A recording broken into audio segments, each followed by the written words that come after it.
welcome, and Right, all right, yeah. and thank y'all, and then remember all this like trying to work on actual introduction is like, nigga, I actually want to sound like I know what I'm doing. Right. So yeah, all that shit is.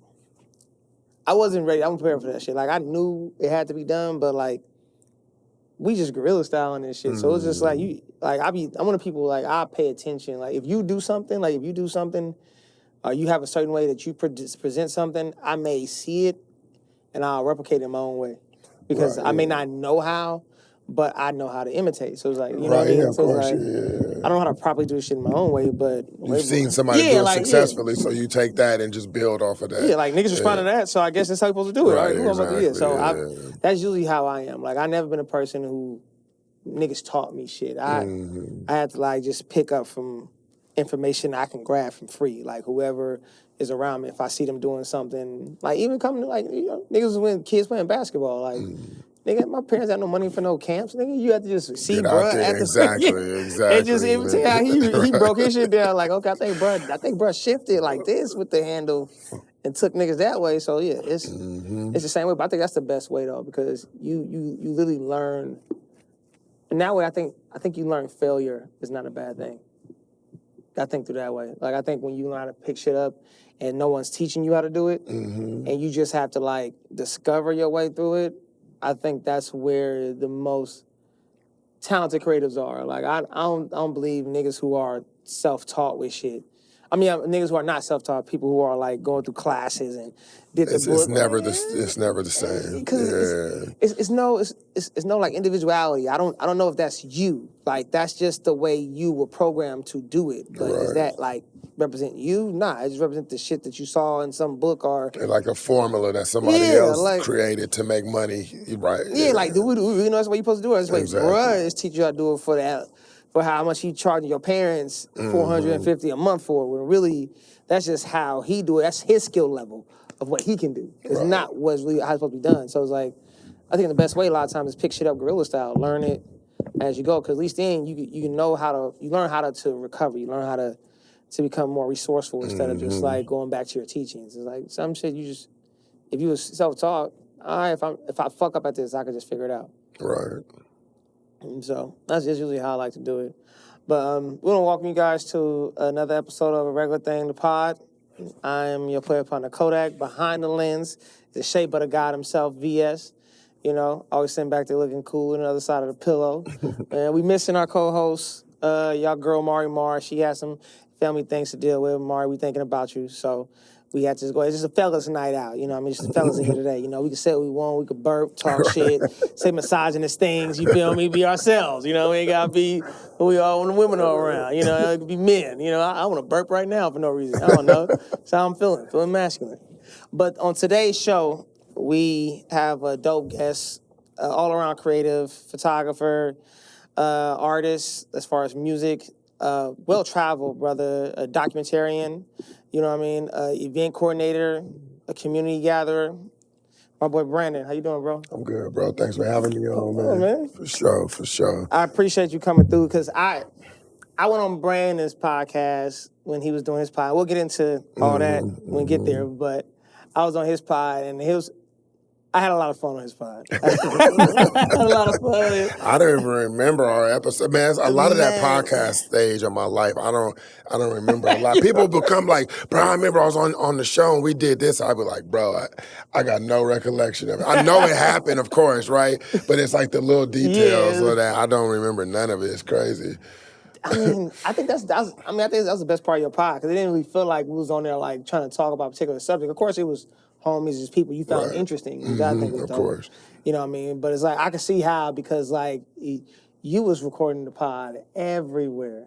Like, just because it was really just trying to capture the essence of like conversation with somebody. A lot of times it would be my homies, but another time it's like somebody that I'm just meeting on the street or on a trip or something, Let's get into that then since we're here. How did you even get into that mindset of like, I want to open up a podcast? Because you did it at a time where podcasting wasn't like at its peak where it is now. Like you were on a little bit on the earlier side when people are starting to understand what podcasting is and not as overly saturated as it is now. So how did you even decide like I'm gonna do this. Right. Something you was talking about earlier when you just kind of, well, I was consuming podcasts, Yeah. right? And so I saw other people doing it, and I was like, I'm a part of so many funny ass conversations that I know it would be dope with the amount of friends and like associates that I have and the just the conversations we've had. I was like, oh yeah, I know that this would make for a good podcast, you know? And so it was really just me listening to other podcasts. I don't want to say which podcast, But it's because it's changing. Cause it's a completely different type of show now. But yeah, it was just me listening to other podcasts of that style where it's like it's not really following any type of formula, but it's just a conversation with somebody. So yeah, because I remember I would see episodes of you having pie. Y'all be in the park. Y'all be in Maine. What you had, like a baseball game? I did. We went to a couple of baseball games. Yeah, like in the middle of house parties, like just randomly just having. Bruh.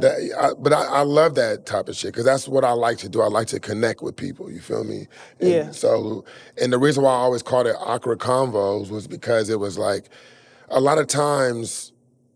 Because you was there, so like I come and it's just like it's no prep talk. Nah, it's like no, nigga. What we about to talk about in these 15 minutes before we start recording is gonna be the podcast. I'm just gonna get you upstairs on the mic, press record, and we just gonna start. We're talk about this. So that's why I would kind of call it awkward because it's like we gotta navigate. You know what I'm saying? I ain't gonna lie. That episode when it came out. That was a little awkward for me in my love life. I don't remember what we talked about. See, that's good. I can remind you. Please do. In ways. So, like I said, for any of y'all who ever know Awkward Convos with Brandon, or back with Beaches. Yeah, so it was called Awkward Convos with Beaches. Like, it really was just a conversation. It wasn't like any type of premise. You literally just like sat down and just like two homies just sitting down with a mic, just literally just any conversation you have with your friends, just literally having a drink at their crib, just walk in the house, sit down, and start talking. That's what it was. But the thing is, being that comfortable is that like I got really comfortable, and then we start sharing like where our love life was at the time, and so shit. I'm divulging like stories, like real life stories. I'm like, yeah, and I was with, and then and I remember because then we seen, and then but thing is like. You were sharing stories too, so it didn't feel weird. It's like, oh yes, we both out here. But then I'm not thinking, my mind is not registering that because I know him, so we just talking. And then next you know, I see you promoted, you put it out, and you tag me, and I was like, oh shit, what did I say on that? Oh, you didn't even right, damn. And I remember the person I did at the time was like, I'm about to listen to it. I was like, nah. Yeah, don't do it. It didn't come out right. The audio messed up. Like, I don't even think that's even me. Like, it sounded like somebody else. I think, yeah, it's like this weird. I had early AI, bro. I was the first ChatGPT using nigga. I was so nervous, cuz. Because like I shared a story about her. And I shared how I felt about the story, and she didn't know how I felt about that story. So I'm sitting there like, man, if she listens to this shit, and she hear the details, and the details sound familiar. She gonna know. Did anything happen from that? No, luckily she didn't pay attention to closer details. God bless her heart. Things were just, it would miss her. So I'm glad it missed her in that moment. You know, shout out to her. Hopefully she's doing well. Anyway. So first thing that I want to talk to you about is like, when did you first notice you were creative? Like, was there a time where you were young, like a kid, or did it come later on in life? Like, when did you first notice that you like creativity or like art? Definitely as a kid. I don't know exactly which age, but like, my mom and dad would tell you I was always the kid that was like dancing for the family, and you know, like Michael Jackson was the big thing back then. You know what I'm saying? I'm 40 years old, so when I was in elementary school, Michael Jackson was the shit. You know what I'm saying? So that's a Pepsi commercial, Mike. Yeah, for sure. And so I definitely remember like my earliest desires to do something creatively was I would watch Michael Jackson and I'd be like I would feel hella good watching somebody that was putting on a good ass show or whatever. And I remember like I want to replicate that feeling for somebody else. And I was young. I probably wasn't even in elementary at the time. I was probably like, you know, younger than kindergarten. Damn, so you like 3 years old, like preschool. Right, exactly. Like I remember having that thought like, oh, the good feeling I'm feeling right now, I want to give that to somebody else. And it kind of just started from there.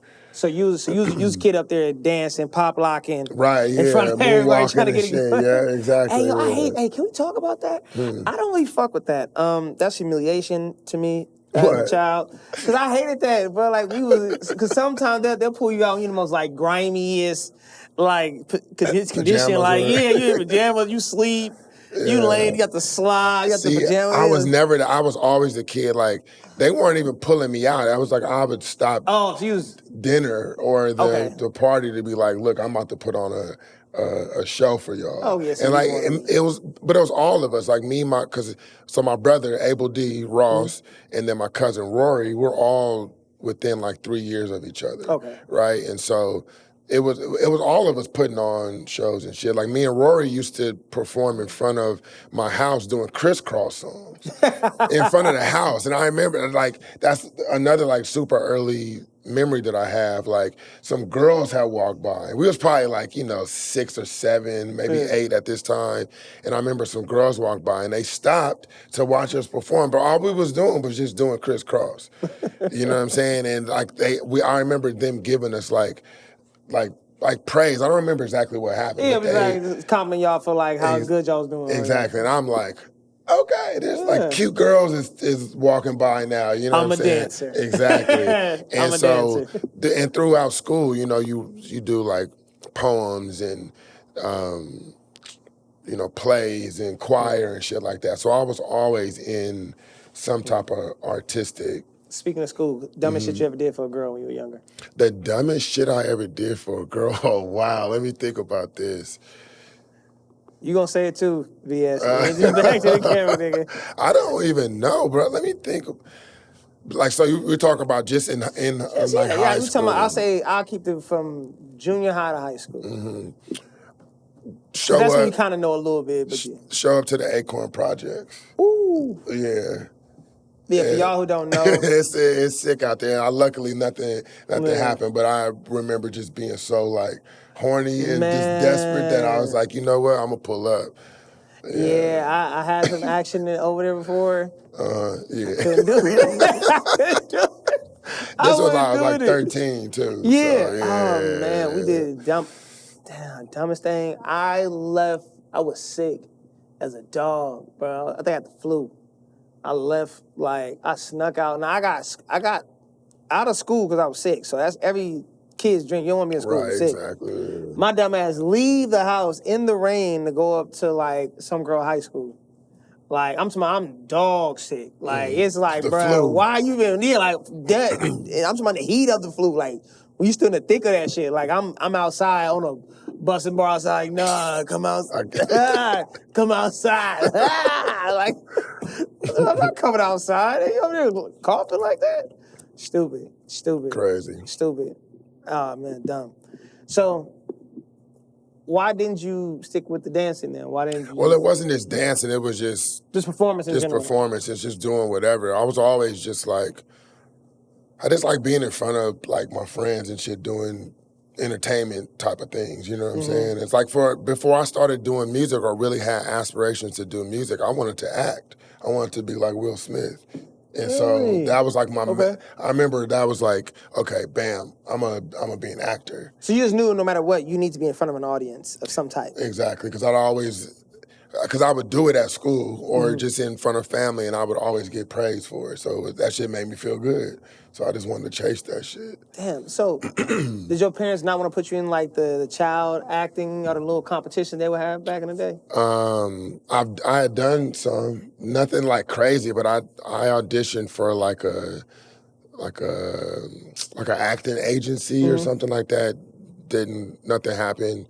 I went to arts camp too. So there's a campground a couple hours from here called Feather River. Okay. And there's a bunch of summer camps that happen there. A bunch of Oakland niggas know about Feather River, for real. Feather River was a dope location. But they just always had like summer camps. But there was one called Arts Camp, and it was like a week long, and of course you're doing all the summer camp stuff, but you would like, it's just always some type of art shit going on. So there was always performances, and I remember there was one key moment, bro, where like, you know, so every cabin would have to put on different competition. Like we had to compete, right? So it would be like performances with like music type of stuff, or just kind of like putting on dance competitions. But there was one where we had to put on like a play or a skit. And like I had taken charge and kind of like started formulating the just kind of like trying to get the formulation of our skit together or whatever, right? And so we had like all come up with these characters, and then like we're deciding on what we were going to do with our characters and what we were going to say. And then to make a long story short, we were performing, and a nigga in the cabin took my character. So he was like, he had a part before me and then took my character, but I was so mad. And so it was my turn to go. So I just improv. Nigga, I had everybody in the crowd dying laughing. And this is like maybe like 4th grade, right? So I was like, okay, nigga, I got this acting shit. And so that's where that dream had come from. And so I had gone through a couple of like auditions for like agencies and shit. And then I auditioned for Soda, which is School of the Arts in San Francisco. And I didn't get in, and then that was the end of the month. Then I went to fucking Oakland Tech, nigga. It was like, bitches and weed, nigga. Fuck that acting shit, right? I tried. Exactly. I tried to get on the right path, but you niggas kept scaring me left.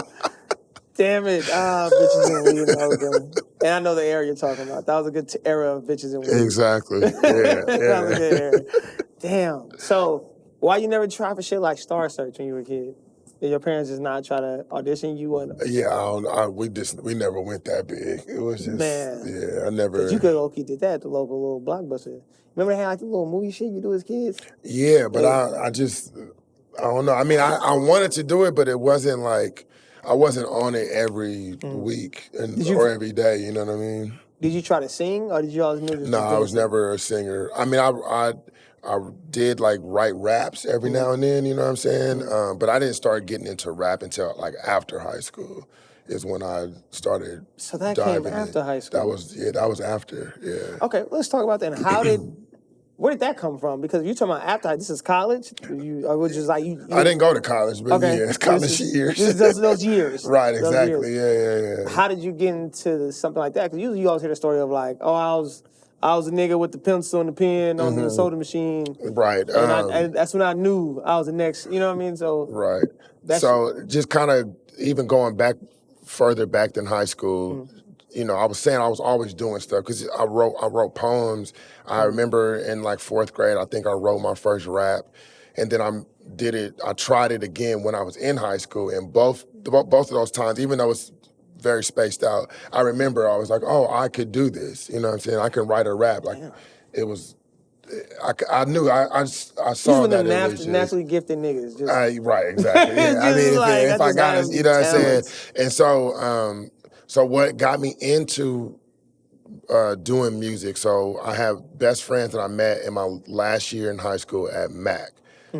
Shout out to Lil G and Terrell. Shout out to the bros. Yeah, so their uncle, he was like the youngest uncle in the sibling of his siblings, right? So he was like a little bit closer to our age. He made music. And I always thought bro was hella cool. Like once I got integrated into the family or whatever, I always thought Unc was hella cool. And so he did music, and I was like, damn, bro, that would be tight if I can do some music with him. And so I just started recording, because my dad has always been a musician. He's always had a studio in the house. That's one thing I forgot to mention. What did he grow? What was his instrument of choice? So he wasn't like, he didn't have an instrument of choice. He kind of played everything. Nice. But he like made R&B music and stuff. Oh. And then that turned into, I'm gonna give you a cold fact. Okay. The Soul Beat anthem, that's my dad. No shit. Swear to God, produced. He's the one singing, and my auntie's the one, the woman on there singing. That's fire. So my dad turned into like more making like jingles, and like he would do commercials and stuff. That's that's some good money in jingles. Okay, now it makes sense. Right. Yeah. Now it makes sense why you have a studio in your house. Exactly. So I had access to the studio, but I really didn't have any want. Because even my dad would come to me and be like, let's go in the studio. I'm like, nigga, Super Nintendo, nigga. Like, talking about, you know what I'm saying? What is loving Mario? Right, exactly. So I had that privilege. I'm a very privileged and blessed individual, always have been. So I had the privilege that I had a studio in the house my entire life. So bam, fast forward to a little bit after high school, I have I want to make music so I can maybe be cool enough to make a song with Unc one day. So I get into the studio, and then just like most of the shit that I do in life, nigga, I made a couple of like mixtape songs, just like rapping over other beats, put them out, and got good reception from people. So it's like, well, nigga, I guess it's what I'm doing now. You know what I'm saying? I'm a rapper. Exactly. And that was just one thing that, because I've always done a bunch of stuff, and it's just one thing that just kind of stuck, and until it didn't no more. So, when did you like start making songs? Like, was this like, I don't know about that. Like, how did you get there? Because I've always been curious about like, how do a nigga just decide I want to make a rap song? Like, how do you niggas just get up and just Right.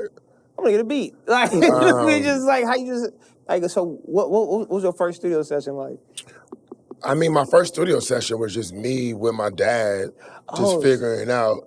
So Pop's engineer for you? He wouldn't even engineer for me. He just showed me how to do it and set up a mic in the room. Okay. Because I wanted to be kind of by myself. I'm kind of like that person, especially when it came to music. I like to like write and kind of work alone, or just work with somebody that I really, really trust. You know what I'm saying? So Pops just like let me at it. Okay.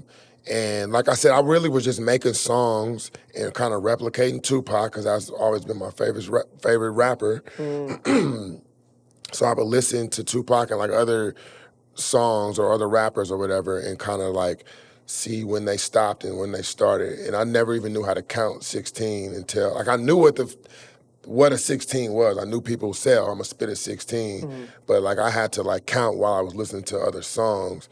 So you're like, oh, okay, I know when the hook starts, and you know what I mean? So, yeah. So you learned how to count bars then? That wasn't something that Well, I didn't know nothing. I just knew that, nigga, I'm gonna spit a high 16. I didn't even know what that meant you until... have nigga in your house that I know. everything Exactly. This is how you structure a song. This is how you make it. Right, but I also always been like the process of the art is learning it too, you know what I'm saying? So if it's something I really can't figure out, then I will go for outside help. But like, you know what I'm saying? I just was,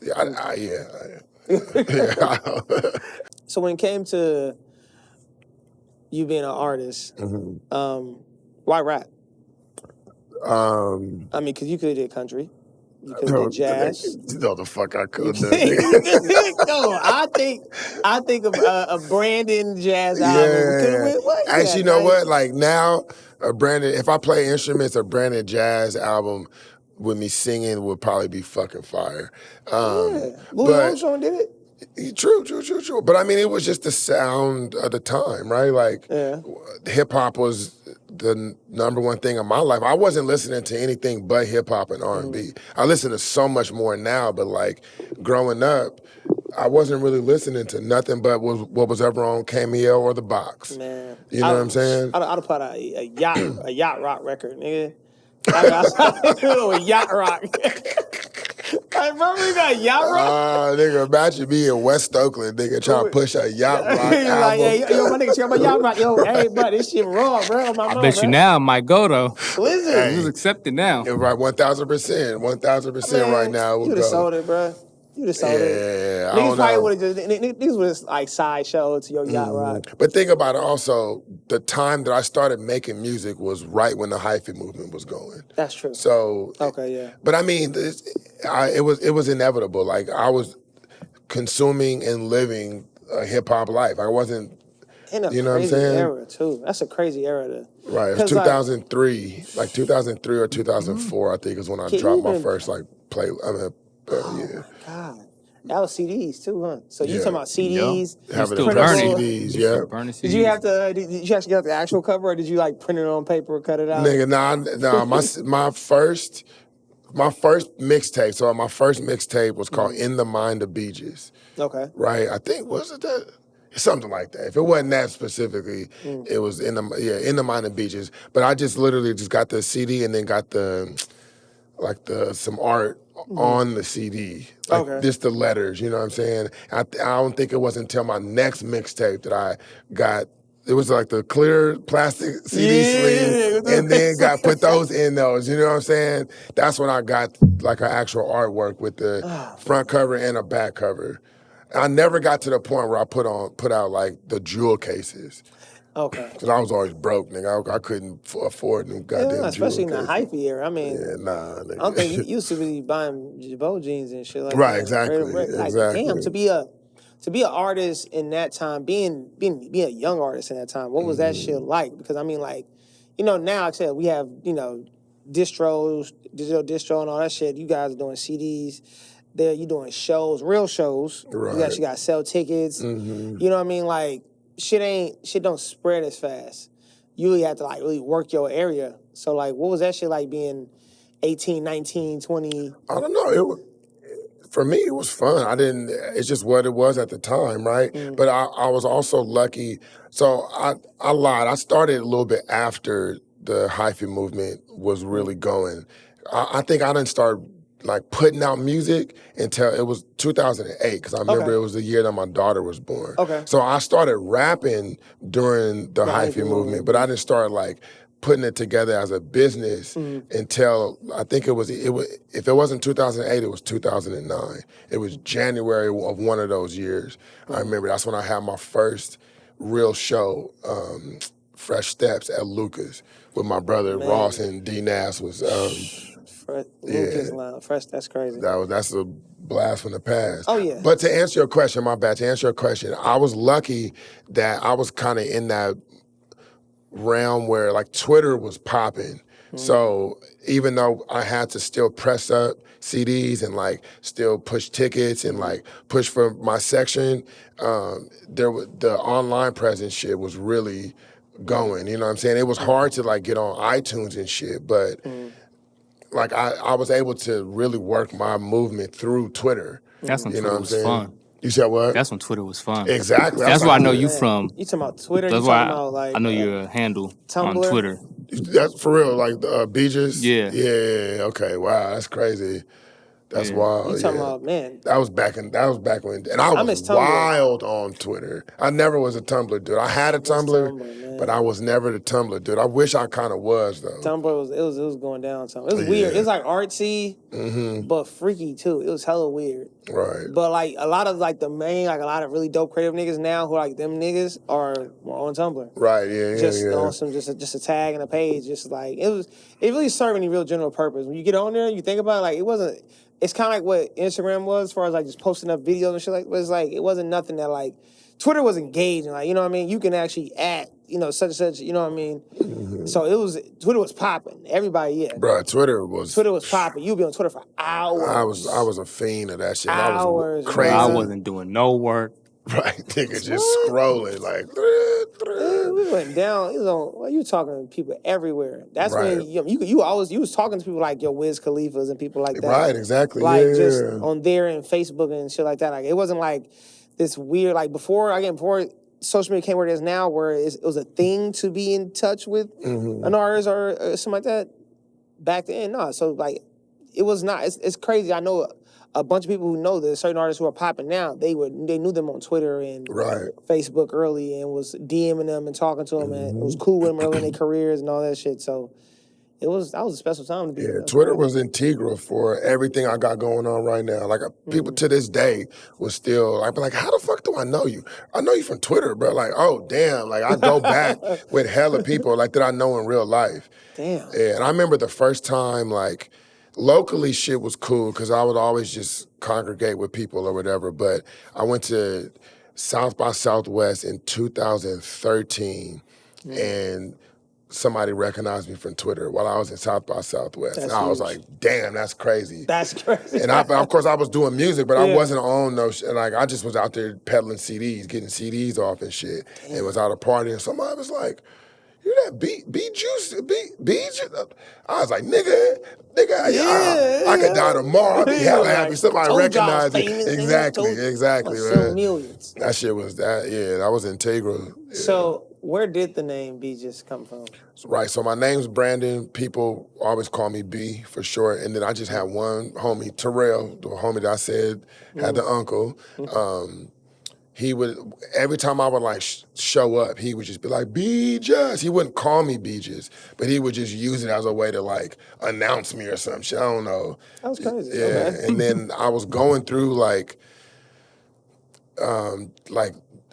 rap names and shit. The first one was B-Rob, and I was like, that ain't gonna work. You know what I'm saying? Yeah, Exactly. like, Yeah. So I was just kind of like going through. town, be Right, robbed. exactly. Niggas get robbed. Right. The reason I didn't use it wasn't that at all. But I remember a homie online was like, that name's like very generic, and I was like, well, I'm not using it no more. Be rabbit. Yeah. And so. And then I was like, just kind of like, you know, I don't know what the fuck. Just trying to figure out what my name was going to be. And then showed up to the homies and Tia was like, oh, Beeges. I was like, you know what? Beeges is cool. That's good. Like, nobody's ever heard that before. No. And then I used it. Because I ain't gonna lie, I was expecting some crazy ass, like, it's like, so my family's from Ghana, right? Right. So it's really My real tribal. name is actually. Like, my name is Atunde. Just like, okay. Nah, I'm going to tell you, you're going to find a lot of things in my life is really fucking random. You know what I'm saying? But shit just be working out, bruh. I feel like I'm Mr. Magoo, if you know this. Not the rapper. The You know the actual cartoon. Boogie, yeah, the Mr. Magoo. Because this nigga was like blind, and he would just be walking, and like he'll walk like off a building, but a scaffolding would just come and swing right, and then he'll be, you know what I'm saying? He just kind of bumbles through life. And just land on shit. That's literally me.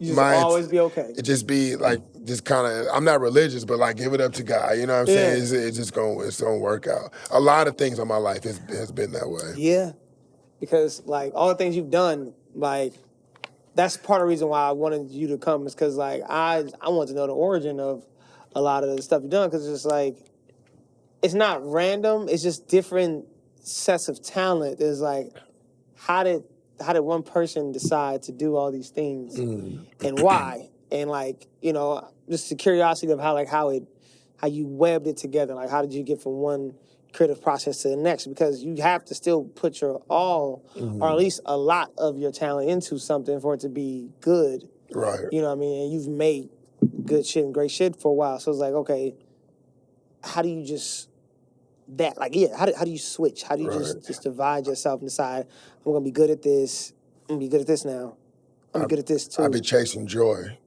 That's that's the real root of it. It's always like something that's brought me enjoyment in life.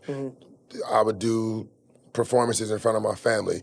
They'd be like, oh, Brandon, that brought me joy. Like I do it in front of my school or my friends. And they'd be like, oh, that shit was hella fun or that shit was hella dope. It'd bring me joy.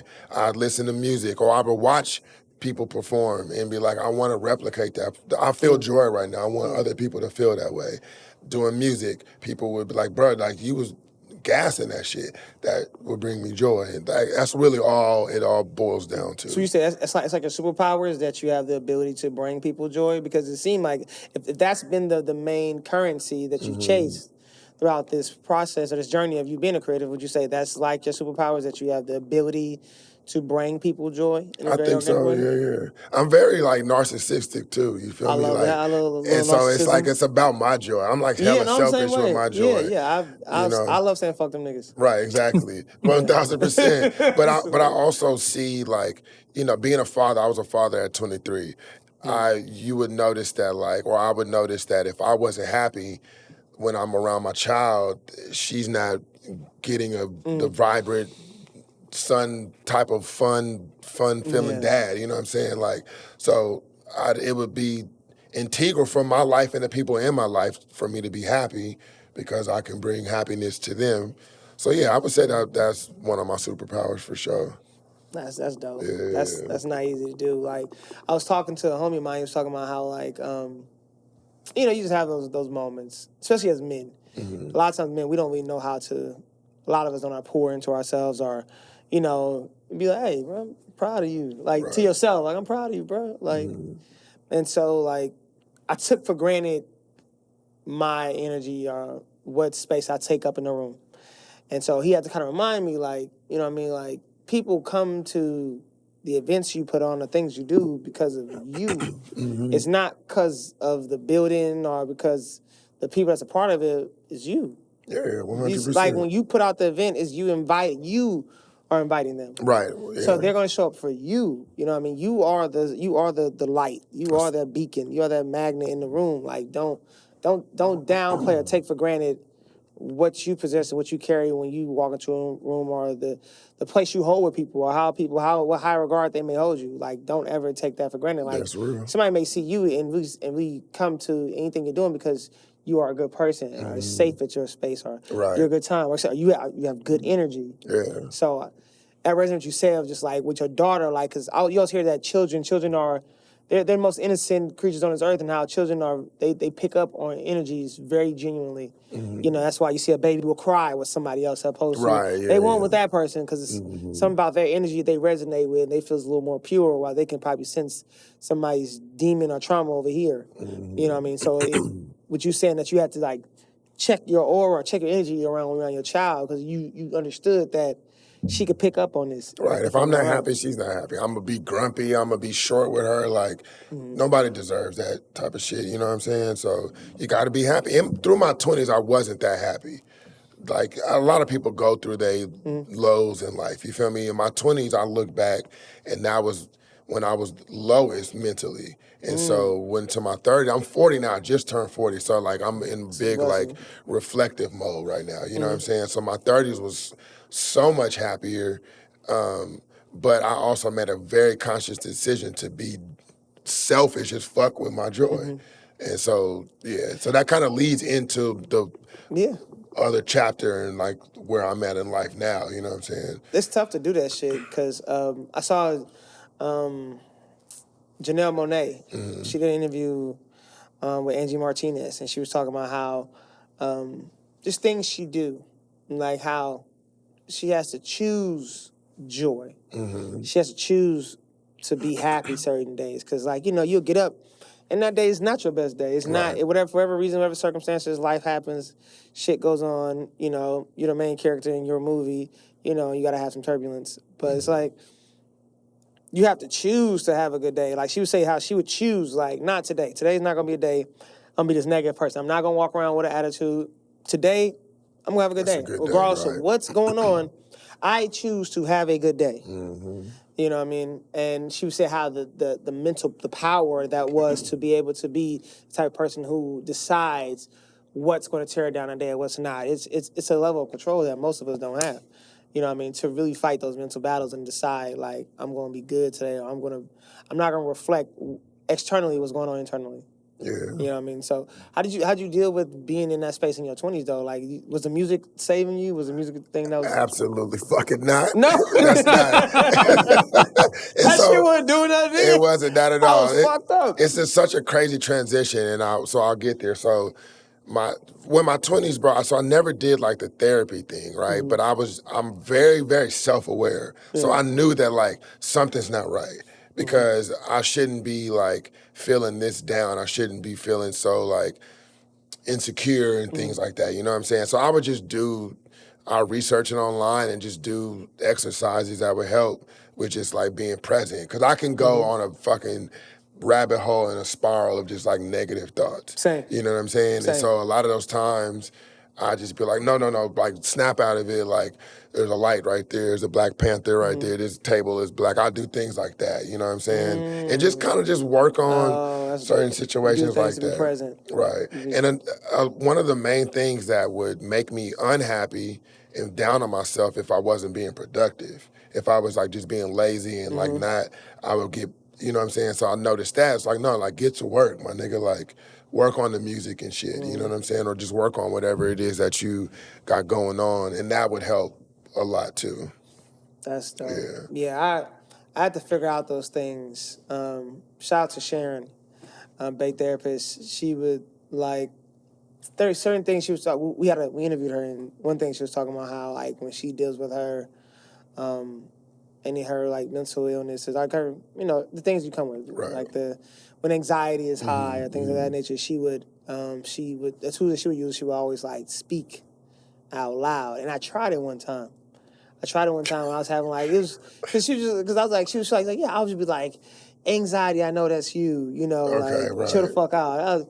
When she said it on the pod, I do, you like, yeah, I talking to myself like that shit is a person, like the fuck. And then one day I was really having this shitty day, I was like, anxiety. Like, Not today, bitch ass nigga. Like, yeah. Oh, mama, nigga will rob your bitch ass anyway, Right. nigga. Just start saying wild shit. And I was like, oh, that shit actually works. Yeah. So it does help. So, okay.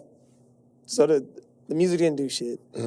But did you used to put any of the things you were going through in your music? Like, would you put them in your lyrics? I never did. And so music actually, for me, caused me more turmoil than it did enjoyment. That's why I don't do music no more. So I'll just get to the transition. So I wasn't putting what I would like my thoughts into. I mean, I was, but not really, because most of my music was about like having fun and I like remember that. presenting as like high energy, like a lot of fun, a lot of positivity. But it was, I think that it was I think it might have been a coping mechanism where it's like, I don't want to talk about the negative shit. I'd much rather talk about fun and like high energy. It wasn't until my last album that I ever put out that I was really speaking on that. And I would talk about it a lot. Like, I remember there's a song, Beautiful, and I'd say, like, why would I make the music if people can't really dance to it? Or like,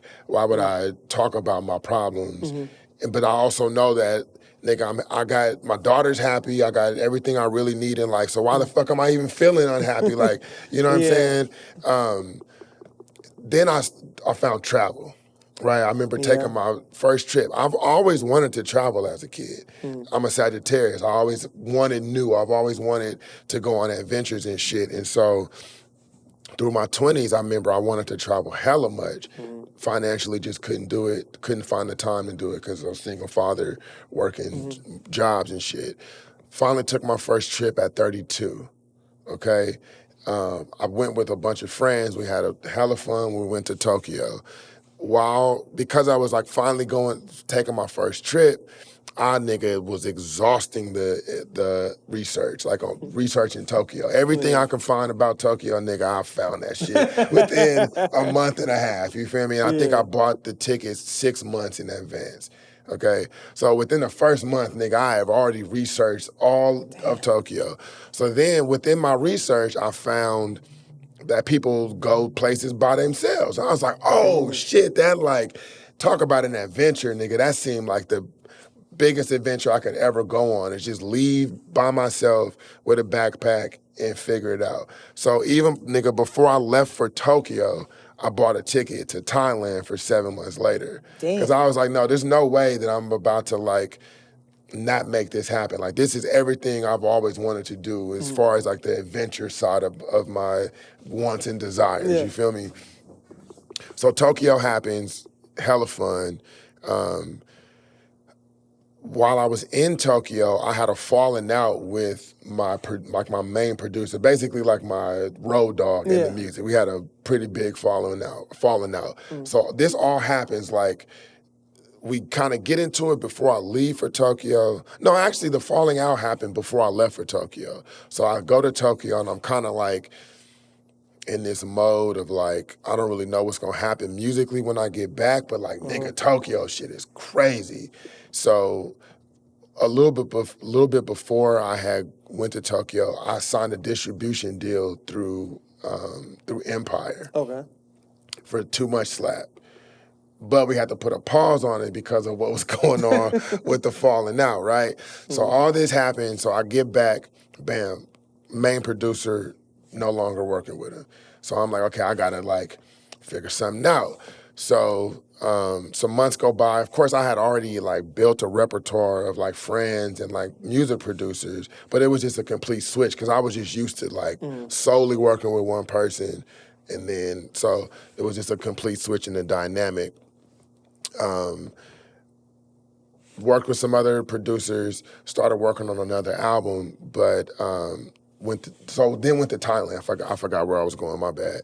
So then I go to Thailand, bruh, and it like completely switched everything. So I'll go, take this 3-week trip, and I'm just like bouncing around. I took one backpack, a minimal amount of clothes, like did it the real backpack way. You feel me? Stayed in hostels, meeting all these people, and it was just like, damn, bro, like I didn't have the college experience either, so I felt like I was kind of like getting this like dormitory type of thing, exactly. And I've lived in West Oakland my entire life. Like I've been to Jamaica, I've been to Hawaii as a kid, but had never gone out. And anytime I traveled domestically, it was always with friends. I never did a solo thing. So, bro, like my mind was completely you're blown. rediscovering you. Exactly, 1000%. And then I'm meeting these people, and they're like, how long have you been traveling? I'm like, oh, I'm on, week 10 of 21 days or 3 weeks, however long, whatever. And I'm like, well, how long? Oh, I'm on month 3 of 9. I'm like, nigga, how the fuck do I switch my life so that I can do this more? Because when I talk about joy, nigga, I hadn't felt the happiness that I felt when I was in Thailand. I hadn't felt that since I was a kid. So I was like, nah, like to be selfish, I got to figure out how to grab this joy and stick to it. You feel me? Yeah.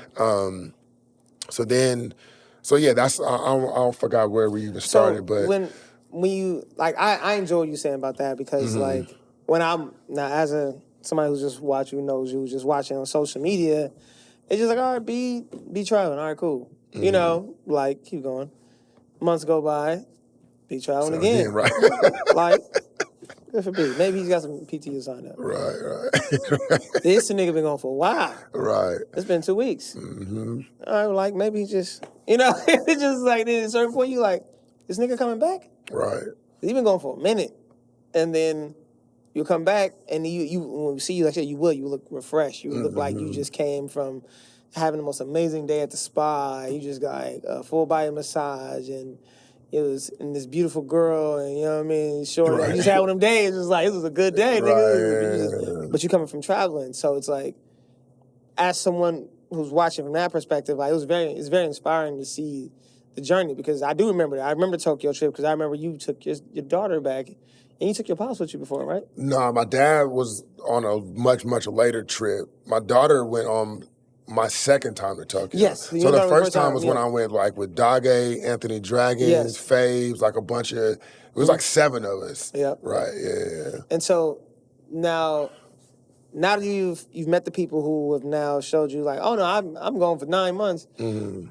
How did you get to the point to where you figured out how to do that long term, full time or long term? Like how do you? Because you do live in Oakland, right? Exactly. So it was all right. So I get back and I'm working like a job. I think I was making like $50,000 a year, which is okay, but it wasn't. You know what I'm saying? And the music wasn't giving me no type of income. I wasn't making nothing to sustain or anything. I was making some money, but it wasn't, I wasn't paying no fucking bills with that shit. So I get back and it was like, okay, I don't know how, but like, you know what? The first thing I started doing was just saving as much money as I could so that I could buy tickets and go. But I had to save like my PTO and shit. So then I was like, you know what? Maybe it's time for me to just quit work, go full time into artistry and just make it. Because what that would do is it would free me up to have more time to travel. I might not have the money, but I would have more time to do it. And I don't really need the money because I'm staying in cheap places. I can even volunteer at hostels. Like I can do it the most cheapest way, you know what I'm saying? Or I can do something where it's like, I can maybe go to like the tech industry to find a job. Because I at the time I was like, I got rose-colored lenses. I have more time and more money. So I ended up landing a job. I got a job at Twitter. So I started working at Twitter. Right, so crazy. It's fucking full circle, bro. Full circle, bro. Full circle how integral that place is being. Anyway, so I ended up landing a job at Twitter, and it ended up being the perfect role, bro. I was like an administrative assistant, right? So I was assisting like executives, making sure that their days went smooth, but it was a hybrid role. Do you really do shit in roles like that? You said what? Do you really have to do hella shit in roles like that? Yes, it just depends on what executive and how high up. Because if you're like the CEO or like the senior VIP, nigga, you doing hella shit. My level, I didn't have You to got a do phone too call or much. two. Right, exactly. You know what I'm saying? Make sure that their calendar was cool, and then that was it. Yeah. So then I put on my last album. Okay, but at this time I'm traveling a lot because I had taken my daughter to Tokyo. That was my third trip. My fourth trip was actually to Thailand. I went back because I'm still to this day, nigga. I'm obsessed with Thailand. It's just I Southeast thought you Asian. gonna move there. Oh, it's retirement for sure. 1,000. I already got it mapped out. So I go back to Thailand for my second time, but that was like my fourth trip in 2 years, I think it was, or maybe even less. So then, okay, I was like, damn, okay, this is solidified. This is something I really, really want to start doing, like trying to figure out. Put my album out later on in the year. It was like at the end of the summer. And then I took a trip to rest in peace to my brother Carl, his birthday party out in London. Love you, Carlito. Yeah, love you, boy. So I go out to his birthday. It was like I just went for the weekend, super quick trip. But I put the album out, I think like a week or two before going. I remember he had a birthday party in London. Yeah. In London, exactly. So I go to that birthday party, and then I come back and I have like this like one-man show for my album. Okay? I go, and it was like, I think maybe like 20 people showed up. For me, that was a bust. Yeah. I was like, nigga, I'm never doing this shit again, nigga. That was the last day I I'm did done. it. I was like, literally This is went my to Black London. album. Thank you. Went to London. I came back. I think I had 2 days before the show. But of course, I promoted. I did everything I was doing. I put up posters, did the whole 9. Nigga, only about 20 people showed up. I was like, nigga, this is it. Because this is not joy to me. This is not bringing no type of joy. I'm not getting no high off this. Exactly. And it's like off the cuffs of a trip, too. So it was like yin and yang. Yeah, because you're coming from the thing that you love, is it's bringing you joy, is traveling, and you come back to this bullshit reality of like, why am I even chasing this? Right, yeah. Why am I even doing this? Like, y'all don't fuck with it how I fuck with it. Exactly. You know, and also, again, it's not bringing me any joy, but this traveling thing is, so shit, let me get back on the road. Right, exactly. So, what are the most trips you've taken in a year? I think 5. That's not as bad as I thought. Yeah, I think 5. I just knew you were going to say something like crazy. I think I was going like 12 times. Nah. See, the thing is, like, I've always had a job, but I've also always had my daughter here, too. Yeah. So I could never leave for that long. You know what I'm saying? I would feel guilty, but also it would disrupt her life and her mom, like, too much for me to just be gone for like 3 months at a time or whatever. So it was always like I dip and I come back. And then, nigga, COVID hit and everything went full remote. And it was that's when I took 5 trips a year. But it would be like, nigga, I'm going for a week and a half and I'm just going, because I was making good money too. Yeah, you feel me? So it was just like, and you got to be in the office. Exactly. It was lit, and you could be on them bullshit Zoom calls on mute with the camera off. It was lit. Damn. It was lit. Yeah. That was so would you say that's when you really started to take the travel, like vlogging serious? Right. Yeah. I know we only got like 5 minutes, so I feel like I don't need to break unless we can keep going. I don't need a break at all unless y'all want to take one. So go. You got. No, would you say that that's when like when the pandemic hit, you say that's when like the vlogging kind of kicked in for you? Right. Okay. Yeah. So just to take it back just a little bit, when I went on that second trip to Thailand, I took a GoPro with me. And what I did was, I didn't have no like editing experience, but GoPro had this, I think it's like an app called like Quick or something like that, where it would take like the AI, it would take the clips, you put it in, and it would just make a little short video for you right quick. So I did that, and then was also like using my stories on Instagram. So that was my first forte into like any type of vlogging, and people were hella receptive to it. There it goes again. I'm getting good reinforcement from people. Yeah. And then I'm like, okay, here, let me try this. You feel me?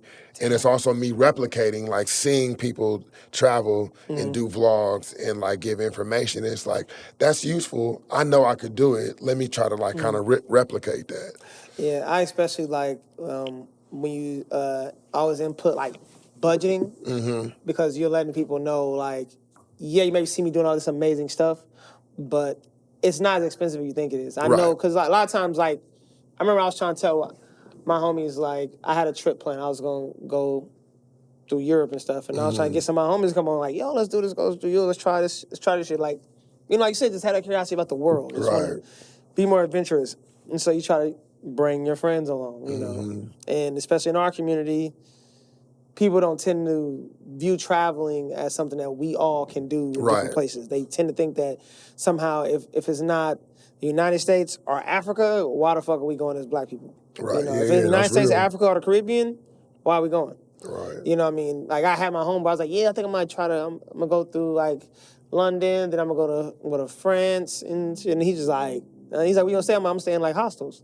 Oh, yeah, I know niggas was like... Oh, man, you ain't seen the movie? Exactly. I hate when niggas say that shit. Fuck. I killed niggas in there. Exactly, it's a movie, man. Yeah, people do that to me all the time. I feel so like, man, bro, I'm from Oak, what you mean? Like, what? Right. Like, bro, what you talking about? Like, anybody killing me? Like, you know what I'm saying? But I couldn't, long story, I can't get none of them to go. Right. I wish you would have just went by yourself. I didn't have the confidence at that time, but seeing you do these things and seeing that, like, like I said, because representation is everything. If 100%. You know, like, that kind of shut me off from it because these are the friends that I love and I want to go travel with. But then I didn't see the image of you until years later where I'm seeing this black man who's traveling by himself to countries where people that don't look like us, and he's having a good time, and he's being received well. Right, yeah. You know, like, that helped, like, just completely wipe away any myths I had about certain countries, because, like, I know it seems like you particularly favor more of, like, the, like, Southeast Asia side of the world. Is there a particular reason why? Absolutely. Okay. It's them bitch. No, I'm just playing. I'm just playing. I'm trying to, because that's what people think. So it ticks every single box for me on what I like in a place. So, like, even when I was beginning to figure out where should I go for a solo trip, like, where's a good place that's going to be tropical, fairly inexpensive and safe. And Thailand was number one for all of that shit, right? So when I get there, it's like, oh, this is exactly what I like. And so the reason why Southeast Asia is the most appealing to me, one, because it's super fucking beautiful, right? Everywhere you go, from the architecture to just the surroundings, like the landscapes and shit, it's just immensely beautiful, right? It's hella cheap. So you go there, your money is gonna go farther, I think, than anywhere in the world. Like, even in Latin America, South America, it tends to skew more expensive than Southeast Asia. Depends on the country, of course, right? But relatively, Southeast Asia is dirt cheap. Hella safe. You don't gotta worry about shit. You might get, depending on what city and what country you're in, you might get your phone snatched if somebody's driving by on a scooter. I've heard about you know what I'm saying? Or a pickpocket and shit like that. But for the most part, you can walk. Even women could walk the streets. I can't speak for women, so, but you know what I'm saying? Like, you've seen exactly. It's mostly safe. And then it's just a fucking vibe, you know what I'm saying? Like, you don't have to, it ticks every box for me. And so when I went there, I was like, oh yeah, this is like exceeding the expectation. I had hella fun. And everything I like to do, I love to swim in water. I love warm water. I love, like, nigga, I heard about a party that's on this one island, like, and it's deep in the jungle. Like, okay, let's go find that shit. Like, that type of shit is what, I'm an Indiana Jones nigga, you know what I'm saying? Like, I want to go and find the treasure in the middle of some temple or whatever. And if I hear that it's there and there's an easy way to get there, and it's feasible, nigga, I'm gonna do it. And Thailand has that type of shit. Yeah, I got a homie that's staying in Thailand right now. Shout out Club to Carlo. Like, he out there, right? He from New Orleans, and they moved out. Him and his people, they moved out here when they was in their early 20s and stuff. And brother moved everywhere, and he ended up in Thailand. Yeah. And now he's staying in there, so he's doing the same. Like, he's showing how to survive there, how his apartment look. He throwing parties out there. Right. So it's beautiful to see brothers doing it. Yeah. Yeah, you know what I mean? Because, like, I think for me, it's just like, I didn't grow up knowing a lot of men that travel. Me either, really. Like that. Like, you know what I mean? You'll hear the women take trips and vacations and do things, but, like, I didn't hear, like, my uncles or big cousins, like, oh, I want to go to Brazil. I want to go over to Europe. Or I want to go to Africa. Like, you didn't. So now to see a lot of brothers who are now taking the time to actually see the world, you know what I mean? It's dope. And reporting back and showing, like, again, like, you could be by yourself as a brother in this world, like, not because I think for some of us, I can't speak for everybody, but I know I think a lot of brothers feel like since we've been hated in this country in ways that we probably hate everywhere besides Africa. It's not. Yeah, and it's not that. not And then the you always case. hear like, you're more welcome over there. You're more welcome overseas. Right. And you are like, nah, they rock with us. Nah, they show us love. Like, Right. I remember my homeboy stationed in Japan. He was talking about, like, shit, the darker you are, the more you like it. The darker better, shit. Nigga, I remember because he was light skinned, like, pretty nigga. So he thinking like, man, I got on. They saw my partner. He was like a dark dude with a fade. To my David Ortiz style, David Ortiz. And then called him David Ortiz. That's hella He's funny. like, man, I wasn't getting no play over there. He was getting all the play. It's like, yeah, the darker they are, the more they love you. Yeah, that's a real culture shock, is figuring out like which women, because I had a complete switch. Like, so now one of the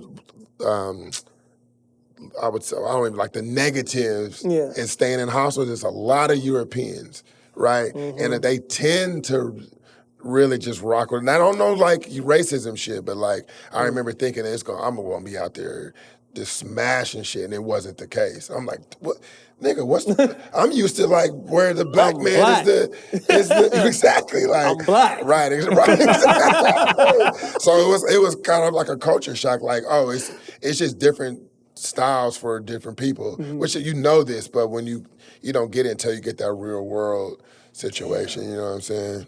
I was thought niggas be on whirlwind romances, like on shit like that, because you see like I mean, it happens, but it just didn't happen as much as I ain't thought it was gonna be. yeah. Like when I first started traveling through Southeast Asia, you know what I'm saying? But yeah, passport bros got to start lying to people. I mean, I'm gonna tell you where they need to stop lying. It's that they paying for that shit. That's the difference. That's where they don't tell you. You know what I'm saying? Not to hate, because I don't want to be that nigga. Like, the niggas only get bitches because they paying for it. It ain't that. I know niggas got I know cool, you get a little you know what I'm saying? mouthpiece, But a lot of the times, it was shit you be seeing on the vlogs and shit. Niggas is cashing out for that shit. Oh yeah, I don't believe that. I had a couple homies. My homies, shout out to my bros at Delta. I got homies at Delta Airlines. I got my Delta Airline homies. They like, oh yeah, I done heard all the stories. Man, I had 6 of them, $50 a piece. Best 50 I spent. Yeah, it was crazy. Like, yeah, so when I see it, I'm like, that's definitely paid for. But like, you gotta flex it. But it's like, right. You can tell how they present it. Yeah. If it's presented in the alpha male, nigga, everywhere I go, it's like, nigga, look at this bitch and then look at that bitch. It's how it's presented. I can tell when you watch a vlogger or somebody that make videos and they just got a girl there, and it's kind of like they show up more than once, and like you can tell like, oh, they genuinely met and they on some like worldwide love fling type of shit. But it's like, nigga, when it's popcorn style, nigga. She just cooking out of nowhere. Yeah, exactly. They probably even just paid to be in the video and not even do anything else. Like, a lot of that shit is hella forward facing. You know what I'm saying? Because you're just trying to sell a dream, really. Like the vlogging type of stuff is really just you're really trying to get somebody to like, oh, I want to do that. I want to go and travel and like meet hella women. Like, I'll probably have a better chance if I go overseas to like bump a chick that I would, some of these niggas looking like some of them like badass Brazilian chicks. They look like I would never get that back home. So if I go to Colombia, I could get it. So those vloggers, they kind of sell that dream, kind of those specific. I ain't trying to call nobody out, but you know what I'm saying. What are some like realities of being a solo world traveler? Like, what are some like hardships or things that people don't may not know or understand about traveling like that? Like, what are some things that you can recall that are like, this is something I didn't know about traveling?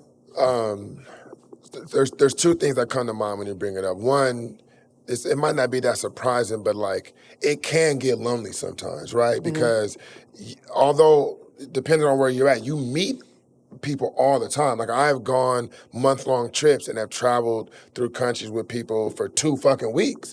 But there are times when you're like looking at a dope ass sunset and you're like, fuck, I wish I could be sharing this with like one of my family members, or I wish my child was here to see this. You know what I'm saying? So that's a major reason why I take her traveling. So so I can replicate that for her. But it can get real lonely. Even when you're in the group and you got your family, like your travel family, you still kind of like can get a little lonely because it's like I'm meshing well, but I miss my you know. your ones, your day ones. Your Exactly. Okay. The other one is I forgot. You asked what some hardships or whatever. Yeah, hardships are things you just realize that people may not know about being like a world traveler solo. Right, the heartbreak that you go through, and not in a romantic sense. Okay. But it you just speaking to you having these travel families, you meet everybody there, and especially when it comes when you go to hostels. But just think about it outside of hostels. When you're on vacation, you are usually your best self. For sure. You're looking for anything moving, any motion happening, you just want to soak it all in, right? Yeah. So your most vibrant personality, your most vibrant self is shining, right? Then you take it deeper. You go to people. Hostels attract a certain type of people. They attract that vibrant type of personality on steroids, right? Because we want to be around everybody else. And it takes a certain type of person to go and do it by yourself. So you get it's like, oh, nigga, I found my tribe when I first started staying in hostels. Oh, this is the people, this is me. I'm just surrounded in a room, a house full of people, being on Real World or some shit. You know what I'm saying? We're just all coexisting. Okay, so then you have that. So then you make these such genuine and strong connections with people. Then, nigga, don't add in the fact that you might be fucking somebody. And then you got, you know what I'm saying? You kicking it with a beautiful girl that's foreign for 2 weeks. Y'all fucking, and y'all looking at this beauty.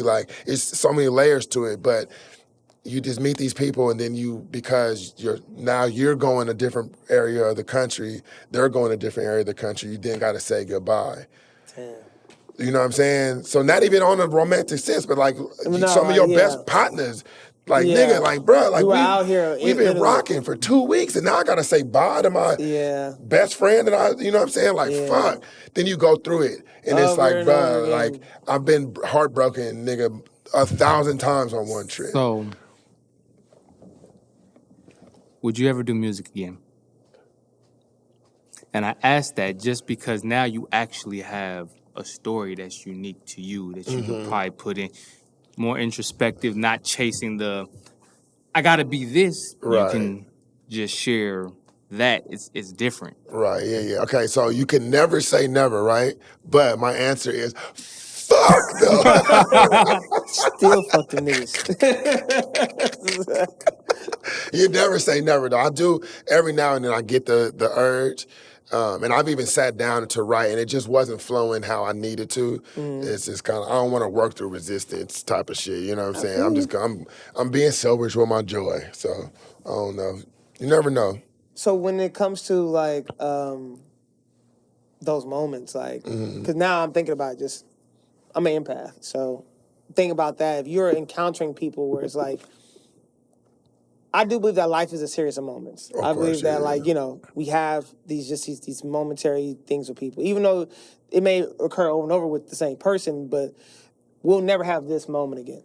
You know what I mean? So it's if you're traveling like that and you're encountering these beautiful souls and people come from different backgrounds, there's no preconceived notion or judgment about who you are, where you come from, because we're all in this hostel. We're coming from wherever part of this earth we came from, and we're here for similar purposes. So regardless of our backgrounds, we got now. Right. We got right now. Because your ship's passing in the night. Of course, you're you may be going from one island to the next, and they may have just came from that island, so they're going the opposite direction. Exactly. So it's damn, how long you going to be here? Well, I'm only here for 3 days. Shit, I'm here for 5. So you may have 3 days with that person, and it may be 3 days where you're having some most intelligent or deep or thoughtful or expanding conversations, and then it's just I would be friends with this person in real life. Exactly. If they didn't fucking live in Switzerland. Right. Damn. And then you may keep in track, touching social media, whatever.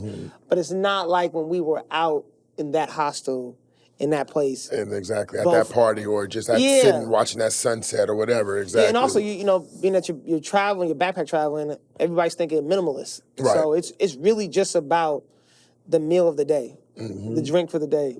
You know, I'm not shopping. I'm not going here to go, you know, to be on some superficial shit. Like, all I got is this backpack to get me around where I'm going back home. Exactly, yeah. So, like, you meet each other in a very simplistic form. And a vulnerable form, too, because it's like, okay, if I'm took the leap to go stay somewhere by myself, but I'm really kind of uncomfortable, I can have solace in some more humans that are like a similar age range, similar interest, and then, you know, I mean, have you ever been out of on a trip with somebody you didn't know? Like you might win a group, but then after that trip, you and that person, exactly, you know what I'm saying? Dog. So it's like one of those things where it's like you both are vulnerable at the same time, so you find some camaraderie in that. There's so many layers to it, bro. So many. I've had that experience with the trip. I took a trip. Shout out to my boy Trevor, my boy Jovan. They be tripping. Okay, they be tripping. Yeah, so I know them. We went on a trip with them, and shout out Shellheart. Shell told me about the trip, and I knew Jovan and Trevor, but like we weren't tight. You know, like, you know niggas, you just know. And so, boom, Shell told me about it during the pandemic. You know, life is fucked up for everybody. This is like within the first year of the pandemic, so no one really knows. A lot of niggas getting laid off, or you at home, you in shelter, shit closed, you can't go inside nowhere out of nowhere. Like, shit was weird. So, boom. They still plan a trip. We take a trip to Costa Rica. We damn near sneak out the country. Right. Damn near. Like, you know what I mean? Like, niggas definitely have to pull some shit to get out. So, but thing is, most of the people that was going, I think we were like 20, 22 deep. Out of out of that 22, I think I only knew 5 people. Right. So, you know what I mean? You think I got another 17, I don't know nothing. They're coming from Philly, Houston, Oklahoma, Florida, like, that's fire. They come from different places, New York, and they're just flying in. So it was beautiful because even some people that were here, I just didn't know them. You feel me? Like, we all met. Like, a lot of us coming from the Cali met at the airport. Wow. That's the first, like, what's up? What's up with your name? Like, it's all that. And then we got fly overseas to an island in the middle of the pandemic where nobody knows what's going on. Like, damn near forged paperwork. To get to this damn island, this mansion, we meet like 7 more people that I don't know. Right, that's fire. And I got to stay in the house with y'all for a week. It's like some real world shit, right? Real like, world shit. Like, so I understood what you're saying. Like, just within those first couple of days, like, it was like, granted, we had the group chat, so we all kind of, some people were talking to each other via DM, but like, outside of that, nah, I don't know you. I don't know your voice. You can really be an asshole. You can be a psycho. I don't know shit about you until we get in front of each other. So it's like, to get that and we all get along, everybody's acting like family. Everyone's moving together. I remember we almost got into a fight at a club, bar, because it was the one that was like, it was closed, it was supposed to close at like 7, and one of the homies lost their phone in between the couch. And so they trying to get the phone out. And, like, I saw the picture of everything. Somebody under that motherfucker. And I remember the owner's like, they trying to tell us in so nice way, like, hey, like, this is the pandemic. It's already this distance shit, like, y'all gotta go type. And so we look like, yeah, we're gonna go, but we just grab the homie's phone. And then they try to say it again, like, when I was leaving. Then the hood came over, hey, bro, when we get this phone, we gonna go. But until we ain't going nowhere to get this phone. Now, do what you gotta do, but understand it. Like, you start, it's like, nigga. It's like, I don't think they even understand that like this. Right. This island, Costa Rica. They looking like, what are you saying? You just called me a black right. But, so, yeah, it was... like, but yeah, that's hella funny. And some of them I haven't seen since then. But it's that thing of like, damn, we had that time. Right, exactly, yeah. You said something earlier. I just wanted to give a piece of advice. You had said, like, when you meet somebody, they might be going one direction, you going the other, and you're like, damn, how long you here? I'm here for 3, well, I'm here for 5. That's a really good advice, is to not have a set itinerary. Because if I really fuck with this person, you know what? I'm gonna leave a day early. I'm actually gonna go back where I just came from because I want to keep stick with hanging out with this. you, yeah. You know what I'm saying? So it's like that's one of the reasons why I don't make an itinerary. I don't anymore, but I know that's a little bit maybe. I don't know if advanced is the right word, but it's like a lot of times you need some structure. You know what I'm saying? But like leave some room in your itinerary when you take a trip because you just never know who you're gonna meet or what you hear about that's not on the itinerary. You feel me? So That's dope. yeah, just a quick little tidbit. So out of all this traveling, all the experiences, you decide to publish a book. Right. I find it amazing because counting you, I probably know 3 people who have published a book. And so it's like, and even that's a flex to say. So like, what brought upon the idea of like, I want to take all these amazing experiences and put into like a hard copy that like my friends and family or people who don't know me can take and now cherish. Like you're a published author. Right. So it's like, where did that come from? Like, so another switch, another. So remember how I told you how it should be just random in my life? All right, so bought my first camera because I wanted to vlog my trips. I had taken, beginning of the pandemic, took a month, went to Mexico, stayed in Tulum for a month. All right, so I was like, okay, this is gonna be the longest trip I've been on. I'm about to vlog this whole thing. So I did all my research, found a camera that was good for like hybrid video and photo. Had no interest really in the photo. I just bought it so I could vlog.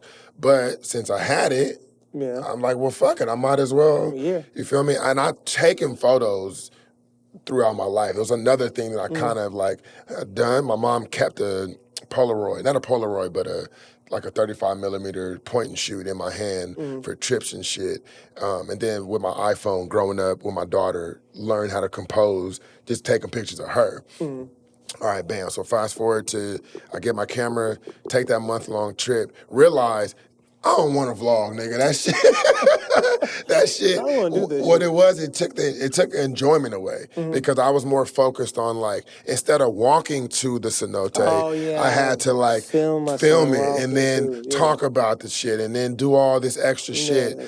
And I was like, it wasn't it. But I was also taking photos, so of course, the videos didn't come out first because I had to film it, then get back home and edit it. But my photos, I was able to release those. Like always, get a good reception from people. I'm like, okay, I'm gonna keep doing photos too, but I'm gonna still do this vlog. My next trip after that, I was planned to vlog it, and I like recorded my way, on the plane, then arriving, then taking the taxi and got all the way to the hostel and did like a room tour. And I was like, I don't want to do this. This is not like, I'm here to experience. And like, I'm not going to be able to experience if I'm vlogging, you feel me? So I just like, okay, I'm just going to focus on photos. So then that evolved into me just becoming like more of a professional photographer as I got better at it, and then having dreams of like, well, what does a professional photographer do? They can have exhibits, they can put out photo books. It'll be tight to do a photo book. So I never knew exactly, like I knew it wasn't gonna just be a collection of like my best photos. I needed it to be like, no, I'm working on an assignment. Like I want these photos that I'm taking for this year or whatever it is to be for this photo book. But I didn't know what the idea was. So I knew it would find me eventually. So then fast forward all this time, and also it all comes together. So remember you asked me like, how did I know I wanted to like kind of how did I take the travel to the next step? Got the tech job, started saving hella money. So although I was spending it traveling, I was also saving a very, very big, because I knew I wanted to take a sabbatical. I knew I wanted to do 3 to 9 months, well, actually 3 to 12 months. I just didn't know how or when I was going to be able to do it. I was going to be able to do it one day. Bitch ass nigga Elon Musk buys Twitter, lays everybody off. I'm like, this is the perfect fucking opportunity to go take a sabbatical if I've ever seen one, right? What ended up happening though is that got laid off, and this was in November of 2022. I had an exec that I was working with at Twitter who went to LinkedIn. And he's like, Brandon, if you want, I can take you along with me. my mind, I was already like, fuck, I want sabbatical. I'm like, you know what I'm saying? It's I like, want out. exactly. I don't want another job. I'm in like sabbatical mode. But I was like, you know what? It was a 6-month contract. So I was like, I can do 6 months. Me and my dad had talked about taking a trip before. I was supposed to take my daughter to Thailand. That trip got canceled because of the pandemic. The day that everything shut down was the day we were supposed to. What's Man. up? Damn. Right. Fuck my Thailand trip up too. Same. Like, nigga, we're supposed to leave. leave that day, bruh. That That day. sucks. Yeah. So we had to put the kibosh on that. So it actually just worked out. And I was like, no matter what, I'm going to take my long form trip is going to be in Southeast Asia because there's countries out there that I hadn't been to. But it was just like, man, that's where my heart is lying right now. So I got to go and do like that multi-country, make my way through, not try to travel, not try to fly as much as I can. Take the boat, you know what I'm saying? Exactly. Yeah. So I was like, okay, you know what? I'll do 6 months, and then it'll align where my dad can come, but also my daughter, and I can incorporate them, and my dad can take my daughter back because the situation was like, if I take my daughter out there, I'm gonna have to bring her back. So how can I? She ain't gonna be gone for the full 3 months. So that's where the concept of me, my vlog of quit my job, even though I didn't quit, it just kind of prolonged the layoff, you know what I'm saying? Yeah. Quit the job, left on a one-way ticket, Southeast Asia with $10,000. That was the hook. But because I was doing that, I was like, this would be a perfect time to do a photo book. So the photos that I take through that, usually with my trips, I'll take photos and post them to Instagram. I was like, no, I'm saving all these photos for a photo book. So that's how I ended up having a photo book. So all of this shit just culminated into you documenting exactly a journey. Exactly, yeah. How does that feel for you? Like, do you have authors in your family? Do you have people like that who... I have a cousin who released a children's book, I think a year before that, but if there's any other authors in my family, it's been so old that I just don't remember. But like my immediate family, no, I don't think anybody else besides my cousin doing her children's book. So how does that feel with somebody like? Because like I say, this whole journey, this whole conversation has literally just been just life. Things like the power of yes and submitting to the universe and going where you feel loved or received creatively. We find joy. So it's like you took this whole journey to now document it and put it in a book. You know what I mean? Like your daughter as a father who's a published author. You know what I mean? Like it's something that probably wasn't for it to be a thing, but it's something that most people just don't do. Most people don't have, or feel like they have enough to say, or feel like they have anything they want people to see. So for you to take your own personal journey that was just like, this is my lens in the world. This is just my POV. I'm not trying to tell you anything specifically about what I'm doing, but I'm just giving you my life in a book. Right. And then we put it out and people are buying it and people are buying your books. And I'm sure people have probably had you sign their books and like, that shit's mind blowing to me. Bro, I mean, it's absolutely mind blowing, but it feels hella good. I mean, that's the only really thing I can say. Like, I'm hella proud that I did that and I accomplished something like new, and like little Brandon always knew it was going to be some great shit happening. You know what I'm saying? Of course, I envisioned it more like on a music acting type of thing, but I'm just making that little guy proud. You feel me? That's really what it is. You know what I'm saying? It's just, I don't know. I love, like I said earlier, when I was my lowest time of my life, a lot of those times was when I wasn't being productive and accomplishing certain things. So just being able to look back on my year, like, nigga, I put out a book that year. It's just a good feeling. You know what I'm saying? Just want to keep doing new shit. So speaking of that, what do you have that you're working on that you can like talk about? Right. That you can talk about. Details. The only thing you can reveal. The only things you can talk about. Right. So on top of the things that came from all this travel, nigga, the videos that I was putting out for that trip blew the fuck up. Yeah, they did. You know what I'm saying? So now it's like, well, I guess I'm a fucking content creator now. Like, nigga, this is, I mean, but I've always done stuff like that. You know what I'm saying? Because to be a hip hop artist, you have to be able to be in front of a camera, to have dreams and aspirations to be an actor. You have to, there has to be something in that, you know what I'm saying? Camera, So being in front of the camera, I learned how to be behind the camera, like certain angles that people will be shooting, but also just like watching and consuming media and stuff like that. So it all just is accumulating and just coming to a head. And so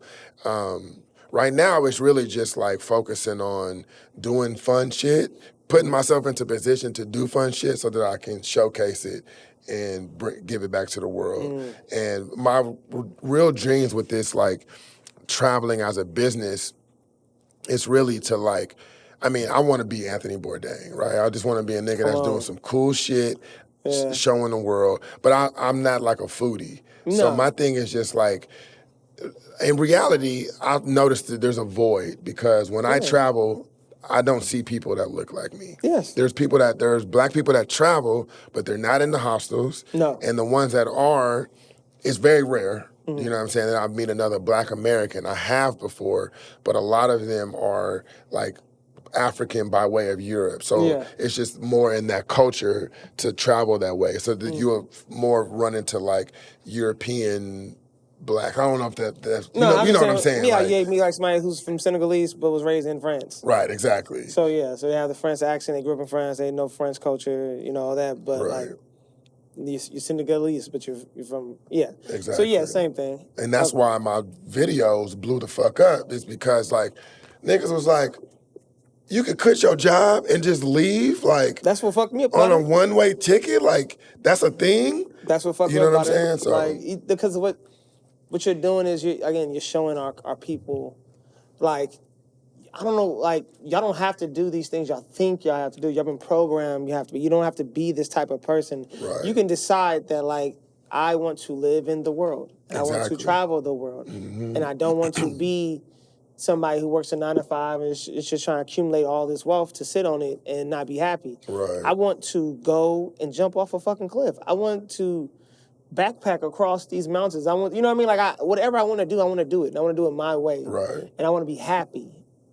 But at the end of the day, like, when I see what you do, you chose happiness. You chose, like, I want to be happy.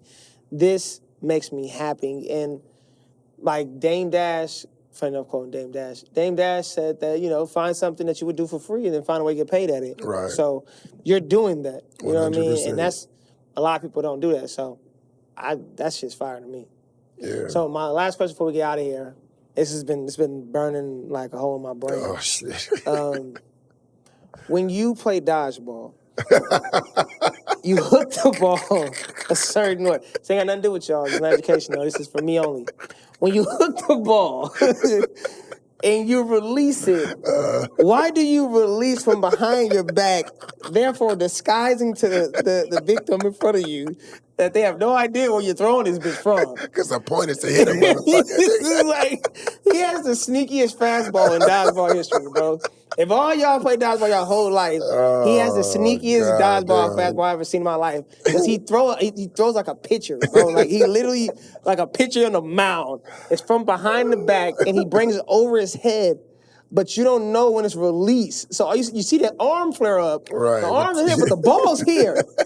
The ball is here. So your eyes is up here. The ball is here. Fun times, bro. Man, I'm saying, this nigga, like, hit me with a ball from so far. Like, let's play dodgeball. Yeah, like, I used to host dodgeball by the lake every Sunday. Yeah, man. It would be in these tennis courts. And so my stupid ass show up. I was like, all right, you gonna do dodgeball. Fuck it, this is my nigga B, let's do it.